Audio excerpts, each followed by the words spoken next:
Olá a todos, vamos dar então continuidade ao nosso estudo do livro O Céu e o Inferno. Hoje nós vamos estudar a segunda parte do capítulo 4, que o título é O Inferno. Nós vamos estudar o item 8 e o item 10.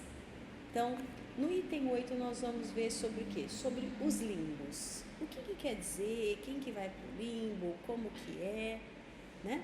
E depois nós vamos ver o quadro do inferno pagão, no item 10, certo? 9 e 10.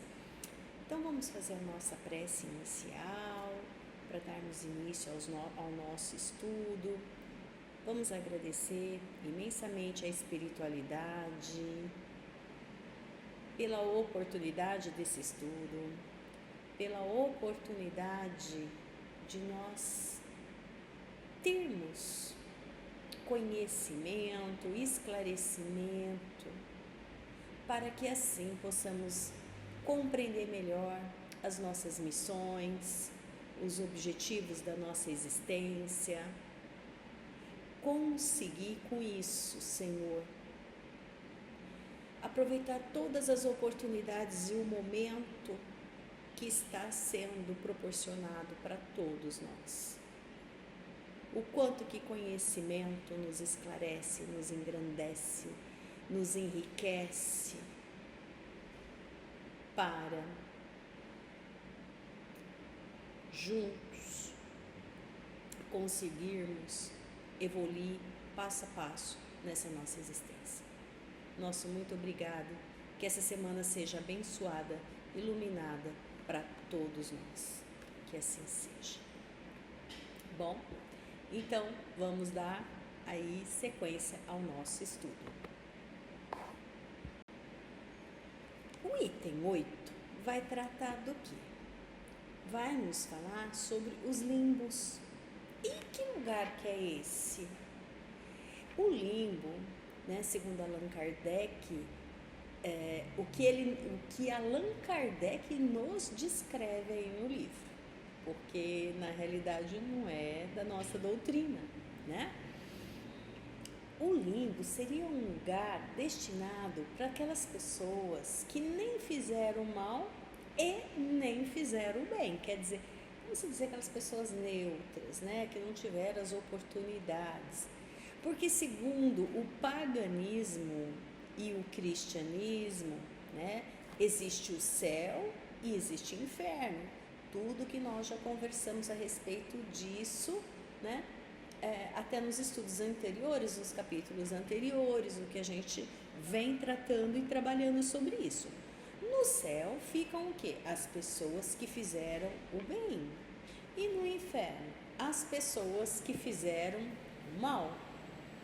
E a igreja, né, o Allan Kardec nos passa aí, ela admite, né, uma posição, se vai para o céu, se vai para o inferno, enfim, essa posição em alguns casos especiais. E que casos são esses? O próprio Allan Kardec aí descreve para nós que é o caso como as crianças que morrem em uma idade tenra, né? Crianças que, pelo que nós vamos entender, né, mortas em idade pequena, tenra, que não fizeram mal algum. E aí o que falo? Que elas não podem ser condenadas ao fogo eterno, porém, contudo, entretanto, também, se elas não fizeram o bem, não lhe assiste os direitos à felicidade suprema. Olha só, quer dizer, não se sabe, se ela não fez nenhum bem, não fez um mal, né? Ir para o inferno também não é tão bacana.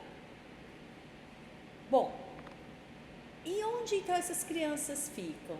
No limbo, né? Então o limbo é uma situação que o Allan Kardec nos diz que é uma situação mista.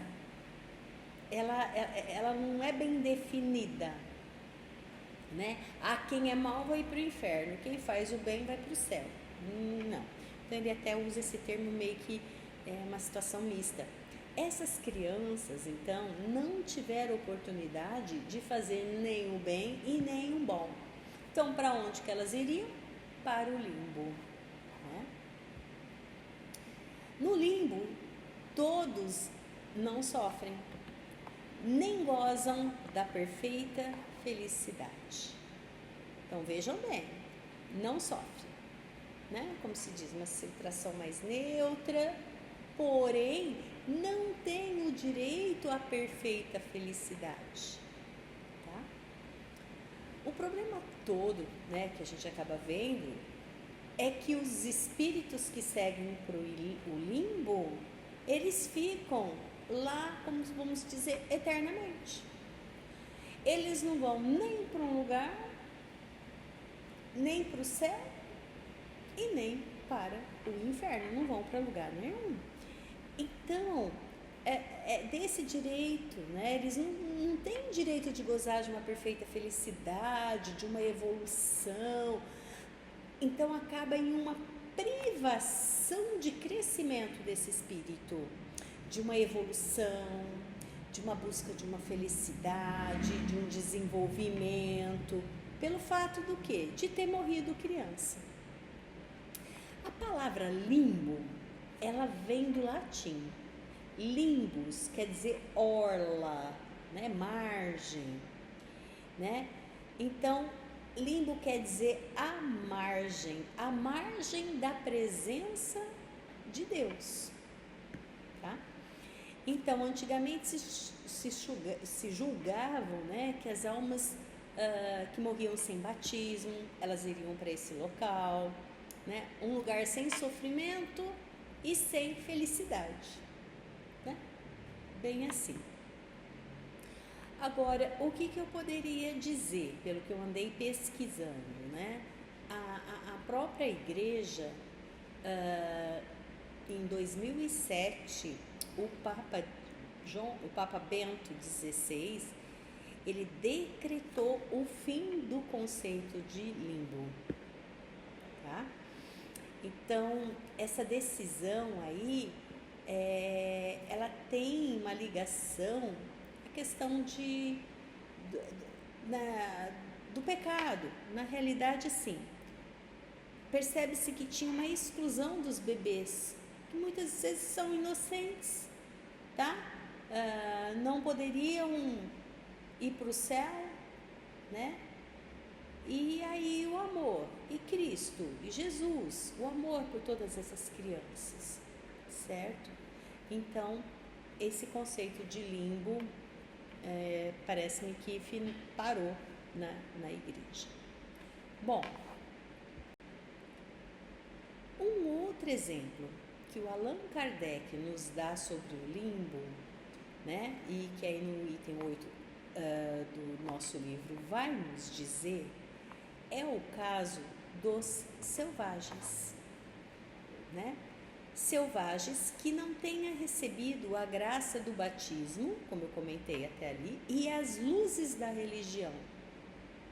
O que acontece com eles, né? As luzes da religião, de conhecimento, de estudo, de discernimento.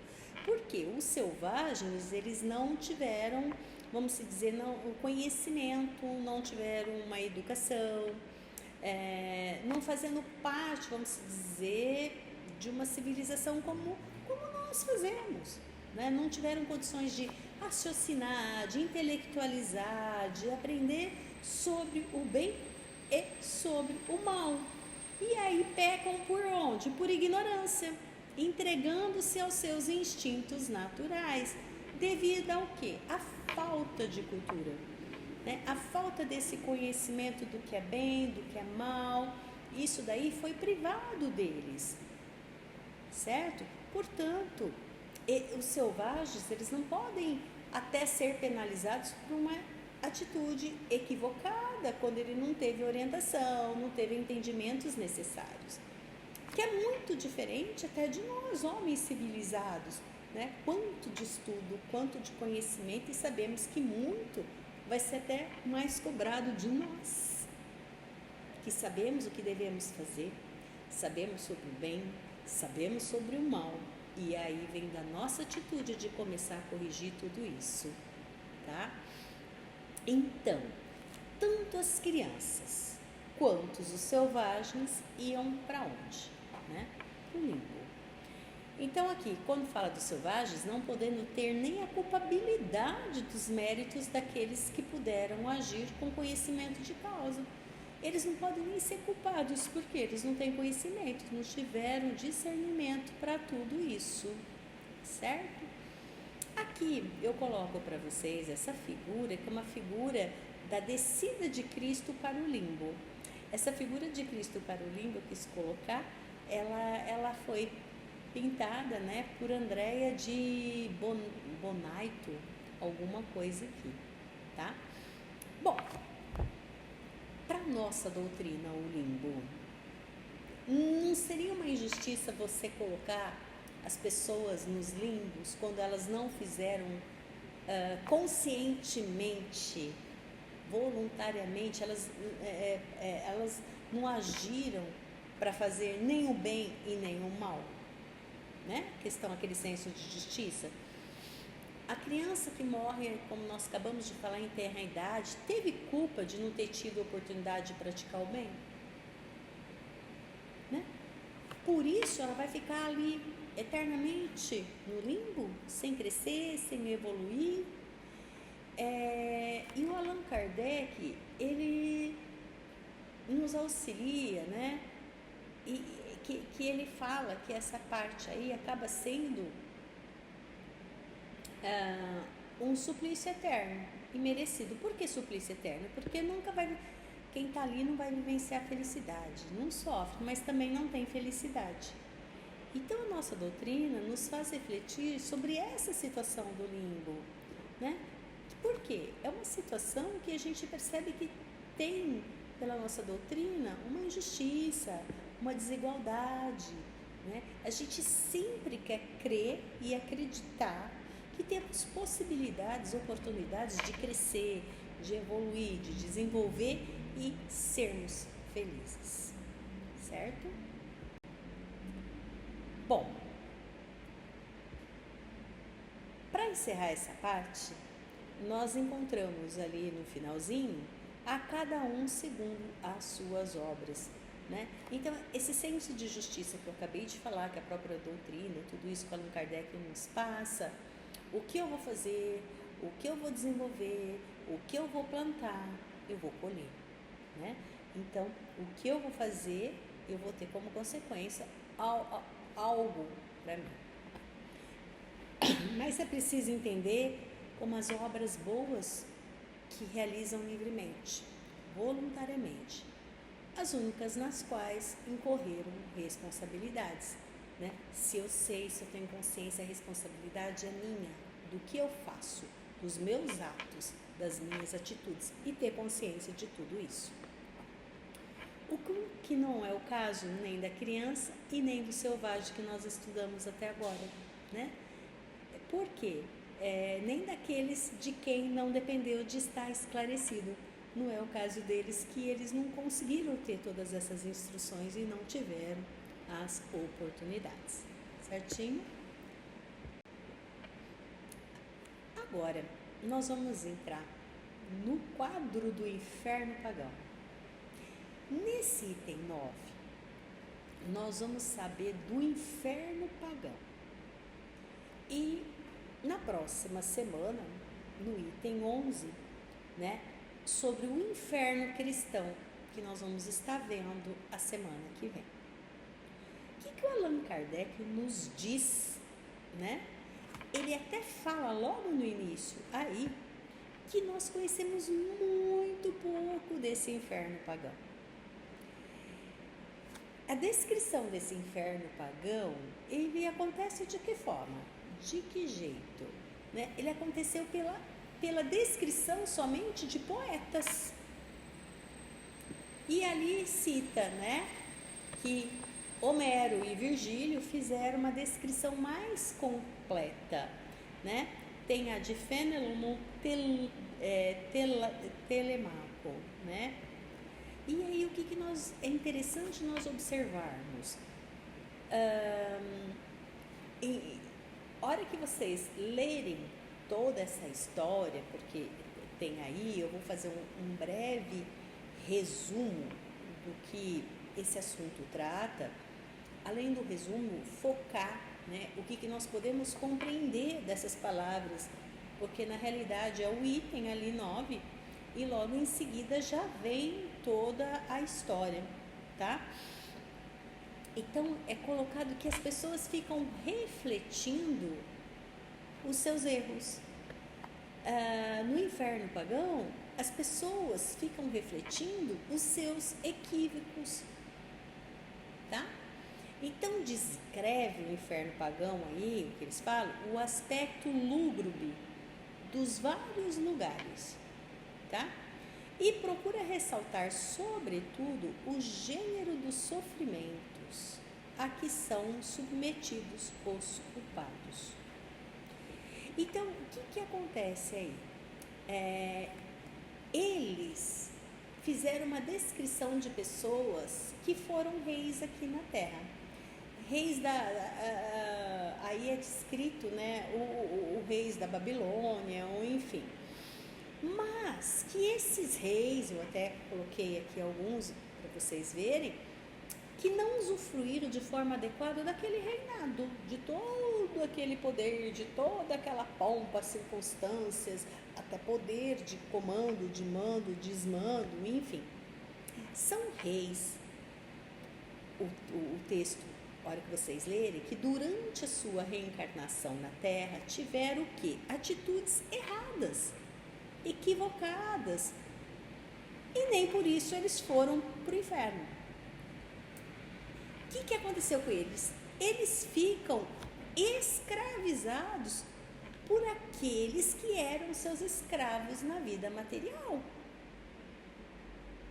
né? Então, enquanto na vida material eles infringiam, eles possibilitavam que os seus subordinados tivessem dor, eles proporcionavam dor para aqueles que lhes serviam. Agora, no plano espiritual, o que acontece? Eles são os escravos que eles infringiram dor, que eles são escravos dos seus servos, que eles judiaram, que eles massacraram, né? Então, eles acabam ficando escravizados pelos próprios escravos, que eram deles, tá?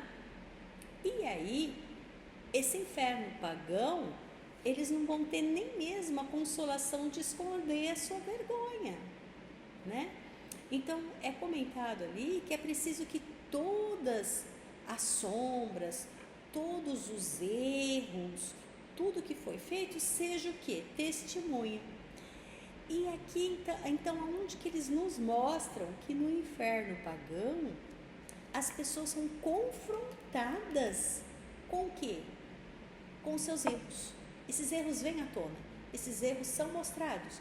Então, você judiou, você machucou, você também vai passar por isso, tá?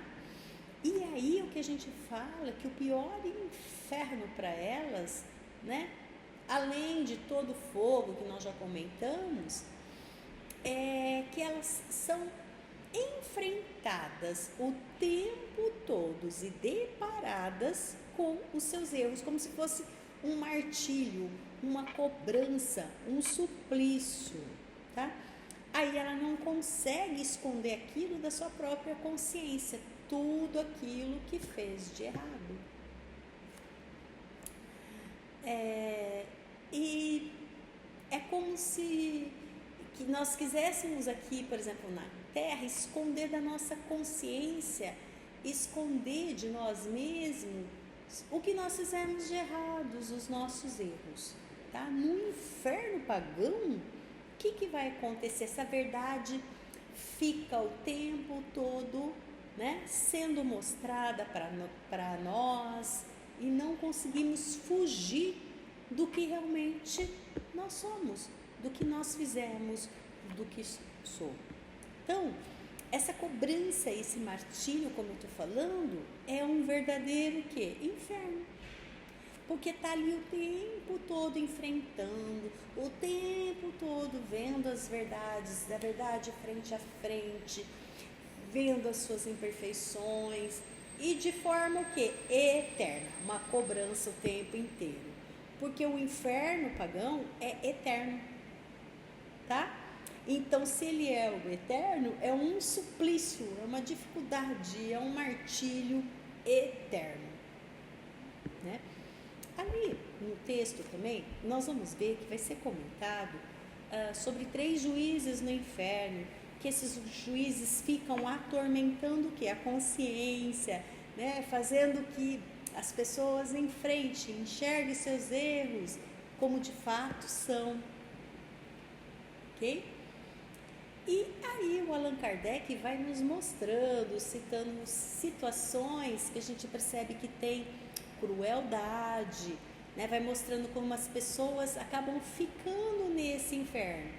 E eu fico imaginando as cenas, porque ele comenta, o Allan Kardec, que são rostos pálidos, são rostos horrorosos, consternados, né? Porque aquilo desse massacre, dessa cobrança. Até ele comenta assim que é uma tristeza negra corrói esses criminosos, né? Que acabam tendo horror de si mesmo e não podem se livrar desse horror, tá?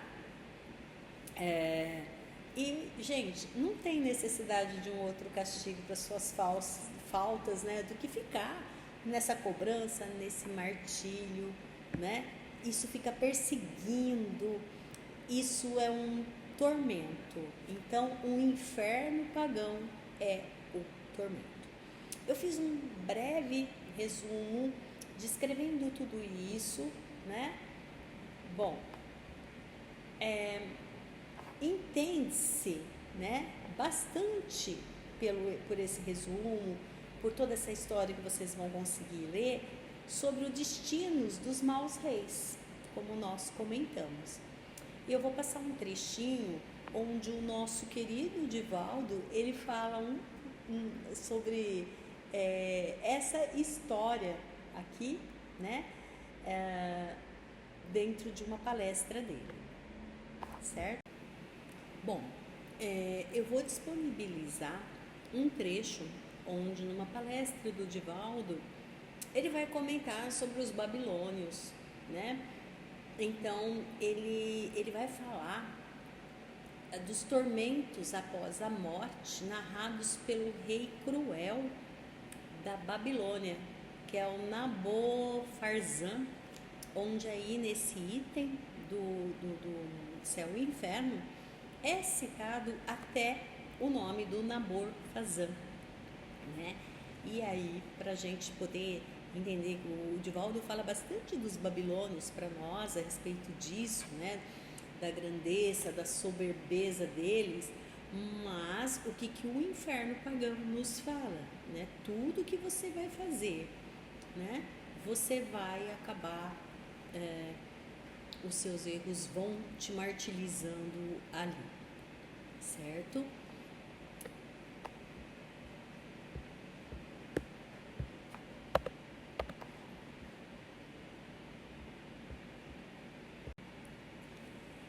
E assim, chegamos a mais um final do nosso estudo, desse capítulo 4, onde nós estudamos o item 8 ao item 10, essa segunda parte. Peço para que vocês leiam o texto que está ali, né? Qualquer dúvida que vocês tiverem, eu, Larissa, a Carla, vamos responder. E a semana que vem nós teremos a continuidade desse estudo, que é a parte 3, que aí nós vamos finalizar. Nós vamos ler do item, ver do item 11 ao 15º, né? Que Jesus nos abençoe, que possamos ter uma ótima semana, muito abençoada para todos e até breve.